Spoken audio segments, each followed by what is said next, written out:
नमस्कार दोस्तों, मैं डॉक्टर ऋषभ शर्मा, को फाउंडर डायडॉक।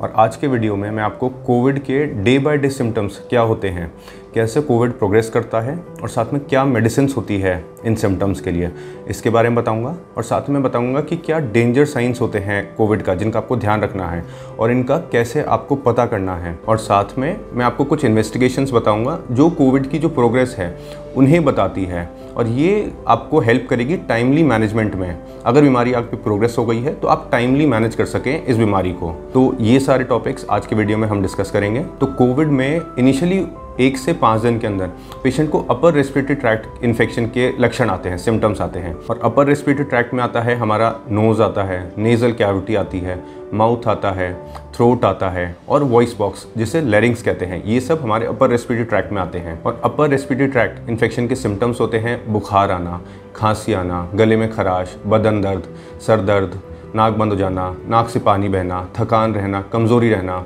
और इसके अलावा पेशेंट को लॉस ऑफ स्मेल और लॉस ऑफ टेस्ट ये भी हो सकता है। बाकी कई पेशेंट में दस्त लग सकते हैं पेशेंट को, या पेट के अंदर पेशेंट को दर्द भी हो सकता है। तो ये पेशेंट को 1 से 5 दिन के अंदर लक्षण आ सकते हैं। और अगर आप में ये सब लक्षण आ रहे हैं तो आप तुरंत ही कोविड RT-PCR नाम की जो जाँच है उसे तुरंत कराएँ। और आप ये ध्यान रखें कि आप जो कोविड RT-PCR की जो रिपोर्ट है उस रिपोर्ट के आने का वेट ना करें और उससे पहले ही आप अपने डॉक्टर से राय करें और इलाज तुरंत ही चालू कर दें। क्योंकि जो कोविड RT-PCR की जो रिपोर्ट है वो अभी कई स्टेट्स में, कई सिटीज़ में 1 से 3 दिन तक ले रही है इसकी रिपोर्ट आने में। तो आप रिपोर्ट आने का वेट ना करें, आप तुरंत ही डॉक्टर से राय लेकर अपना इलाज जो है वो स्टार्ट कर दें। और माइल्ड कोविड के होम ट्रीटमेंट और इसके घरेलू उपचार पर मैंने एक डिटेल में पर आसान भाषा में एक वीडियो बनाया है, जिसे आप ऊपर आई बटन पर क्लिक करके देख सकते हैं या नीचे डिस्क्रिप्शन में दिए गए लिंक पर क्लिक करके देख सकते हैं। और ये वीडियो आपको ट्रीटमेंट को समझने में बहुत हेल्प करेगा, इसलिए आप इस वीडियो को ज़रूर देखें। बाकी ट्रीटमेंट स्टार्ट करने के अलावा पेशेंट को अपना टेम्परेचर एक थर्मोमीटर से और ऑक्सीजन सैचुरेशन एक पल्स ऑक्सीमीटर से दिन में 3 से 4 बार नापना चाहिए। इसके अलावा डायबिटिक पेशेंट्स को भी अपना जो ब्लड शुगर है उसे कंट्रोल में रखने की ज़रूरत है। बाकी जो हाई ब्लड प्रेशर के पेशेंट्स हैं उन्हें भी अपनी जो दवाइयाँ हैं वो टाइम पर लेने की ज़रूरत है, जिससे कि उनका जो ब्लड प्रेशर है वो कंट्रोल में रहे। और इसके लिए आप अपने जो डॉक्टर हैं उनकी टच में ज़रूर रहें। इसके अलावा पेशेंट 6 मिनट वॉक टेस्ट भी कर सकते हैं। और 6 मिनट वॉक टेस्ट में क्या करना है कि पेशेंट को पहले अपना ऑक्सीजन सैचुरेशन नापना है, उसके बाद पेशेंट अपने कमरे में 6 मिनट तेज़ कदमों से चलें और उसके बाद वापस उनको अपना जो ऑक्सीजन सैचुरेशन है वो नापना है। और ये नोट करना है कि कितना फॉल हुआ है ऑक्सीजन सैचुरेशन में, क्या कोई सिग्निफिकेंट फॉल तो नहीं हुआ है, तो इसका पेशेंट को ध्यान रखना है। तो अगर पेशेंट ट्रीटमेंट सही से लेते हैं और सारे प्रिकॉशंस फॉलो करते हैं, डाइट टाइम पर ले रहे हैं, तो मेजॉरिटी ऑफ जो पेशेंट्स हैं वो 5th डे तक आते आते रिकवरी की फेज़ में आ जाते हैं, रिकवर होना स्टार्ट हो जाते हैं। पर फिर भी माइनॉरिटी ऑफ पेशेंट्स के अंदर, कई पेशेंट्स के अंदर जो कोविड के लक्षण हैं वो 5th डे तक आते आते बढ़ जाते हैं। पेशेंट के अंदर बुखार बढ़ जाता है, खांसी बढ़ जाती है।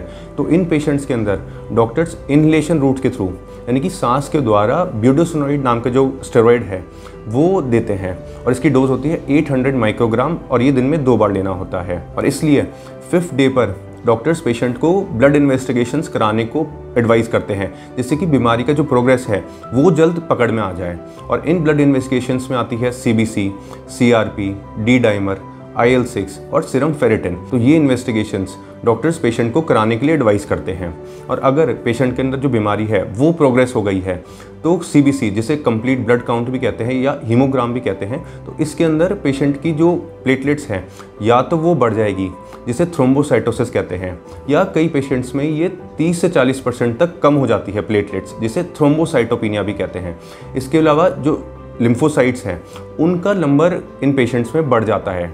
और इसके अलावा जो IL-6 है, CRP है, फेरेटिन है या D-डाइमर है, ये सारी इन्वेस्टिगेशंस भी अगर बीमारी प्रोग्रेस हो गई है तो ये सारी इन्वेस्टिगेशंस भी पेशेंट में बढ़ जाती है, इनकी वैल्यूज़ बढ़ जाती है पेशेंट्स के अंदर। तो अगर पेशेंट्स के अंदर ये सारी वैल्यूज़ बढ़ी हुई आई है तो पेशेंट को सतर्क हो जाने की ज़रूरत है। और पेशेंट अपना जो ट्रीटिंग डॉक्टर है उनके कॉन्स्टेंट टच में रहे, अपना जो रेगुलर हेल्थ अपडेट है वो अपने डॉक्टर को ज़रूर देते रहें। और इस टाइम पर जब बीमारी पेशेंट में प्रोग्रेस हो गई है तो डॉक्टर्स पेशेंट के ट्रीटमेंट में स्टेरॉइड्स भी ऐड कर सकते हैं, चाहे वो ओरल फॉर्म में ऐड करें या IV रूट से ऐड करें। तो इस टाइम पर स्टेरॉइड्स भी ट्रीटमेंट में ऐड करा जा सकता है पेशेंट के अंदर। पर इसके बाद भी अगर पेशेंट की बीमारी प्रोग्रेस हो रही है तो पेशेंट को डे 7 से डे 10 के बीच में पेशेंट को सांस में तकलीफ होनी स्टार्ट हो जाती है, सांस लेने में दिक्कत होनी स्टार्ट हो जाती है और पेशेंट का जो ऑक्सीजन सैचुरेशन है वो फॉल होना स्टार्ट हो जाता है। और इसलिए डे 7 से डे 9 के बीच में HRCT ऑफ थोरेक्स ये जांच भी पेशेंट को एडवाइस करी जाती है। और डे 9 तक आते आते पेशेंट के अंदर सेप्सिस भी डेवलप होना स्टार्ट हो सकता है।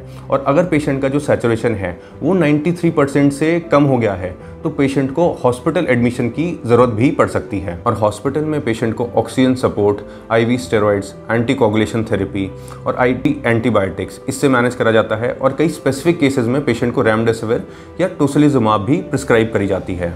इसके अलावा पेशेंट को डे 10 तक अगर पेशेंट इंप्रूव नहीं हो रहा है तो पेशेंट के अंदर acute respiratory distress syndrome ARDS develop हो जाता है। और इस टाइम पे पेशेंट का सैचुरेशन और ज़्यादा फॉल हो सकता है।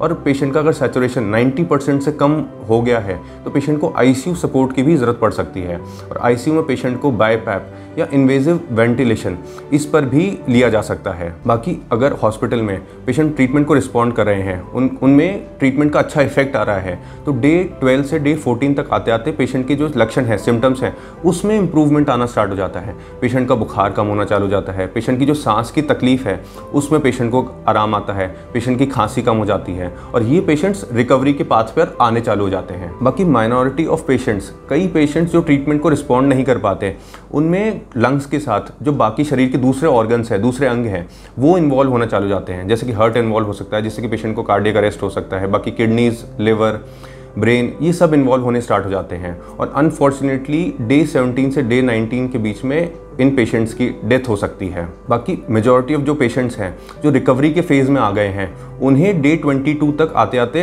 हॉस्पिटल से डिस्चार्ज कर दिया जाता है। तो ये थी कुछ जानकारी कोविड के सिम्टम कैसे प्रोग्रेस होते हैं डे बाय डे, और क्या ट्रीटमेंट और क्या इन्वेस्टिगेशंस का आपको ध्यान रखना है। और बाकी मैं आपको एडवाइस करूंगा कि अगर आप एलिजिबल हैं वैक्सीनेशन के लिए तो आप ज़रूर अपना वैक्सीनेशन कराएं। आप कोविन ऐप में रजिस्टर करें और अपना वैक्सीनेशन कराएं, क्योंकि वैक्सीन एक बहुत अच्छा प्रोटेक्शन आपको देगी कोविड के अगेंस्ट।